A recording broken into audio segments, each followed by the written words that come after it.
In this question the value of this limit की value find करनी है, ठीक है।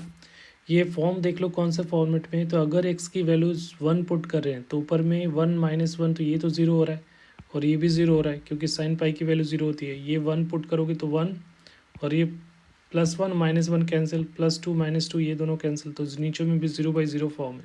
तो बेसिकली ये 0/0 फॉर्म है। तो हम लोग इंटरमीडिएट फॉर्म से इंडिपेंडेंट करना पड़ेगा, मतलब x² - 1 कुछ जो जिसके कारण 0 हो रहा है उसको तो रिमूव करना पड़ेगा।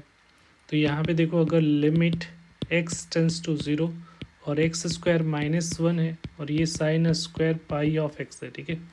नीचे में इसको देखो, ये दोनों को कॉमन ले सकते हो हम लोग क्योंकि फैक्टराइजेशन में हेल्प मिल जाएगा। x⁻⁴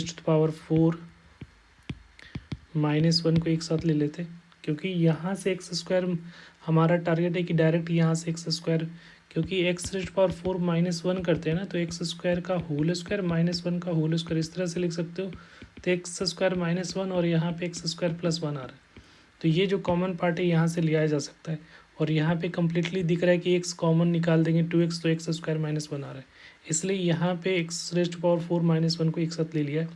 अब यहाँ से 2x कॉमन ले लिया, ये दोनों में से -2x, तो x² -1 यहाँ से भी दिख रहा है। तो अभी यहाँ पे देखो limit x tends to 0 x² -1 sine square pi of x। अब इसमें से देखो ये फैक्टर बन रहा है, तो इसमें से x² -1 कॉमन लोगे तो देखो ये फैक्टर को इससे रिलेट करो, तो यहाँ पे क्या बच जाएगा x² +1 और यहाँ पे -2x, ठीक है। अब ये जो है लिमिट में कैंसिल करने में कोई प्रॉब्लम नहीं है, आप कर सकते हो। ये 1 है बेसिकली हमारा। अब यहाँ पे लिमिट कैंसिल आउट हो गया, तो ये क्या बच गया, लिमिट x टेंस टू 1 और ये sign square pi of x divided by, ये देखो ये a - b का होल स्क्वायर पे है, तो ये x - 1 का होल स्क्वायर बेसिकली, तो इसको x - 1 का होल स्क्वायर लिख सकते हो आप, इस तरह से लिख सकते हो। अब यहाँ पे देखो, अब इसको आज और क्या कर सकते हैं, लिमिट x टेंस टू 0, देखो x - 1 को कैंसिल आउट करना पड़ेगा डिनोमिनेटर में से, तो यहाँ पे भी x - 1 लाना पड़ेगा। तो इसको लिख सकते हो ना, साइन स्क्वायर को हम लोग लिख सकते हैं पाई - पाई x, तो यहाँ से पाई कॉमन लोगे तो 1 - x आ जाएगा, तो ये हमारा कैंसिल हो सकता है, तो ये ऐसे लिख सकते हो। अब ये लिख रहे हो क्योंकि साइन पाई - थीटा हम लोग ये पढ़े हैं ना, साइन पाई - थीटा जो होता है वो साइन थीटा के बराबर ही होता है। तो अगर पाई में से पाई -x घटाओगे तो वो बेसिकली इसके इक्विवेलेंट ही होगा। तो अगर ये हमारा जो है एक और फार्मूला जो है limit x tends to 0 sine x/x के फॉर्मेट में रहता है, तो उसकी वैल्यू 1 होती है।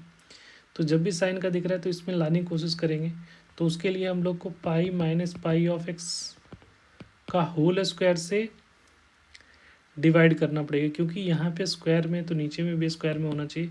तो अगर डिवाइड करें तो पाई -पाई x का होल स्क्वायर से मल्टीप्लाई भी करना पड़ेगा, ठीक है। और ऑलरेडी पहले से हम लोग का क्या x - 1 का होल स्क्वायर है। अब ये वाला पार्ट जो दिख रहा है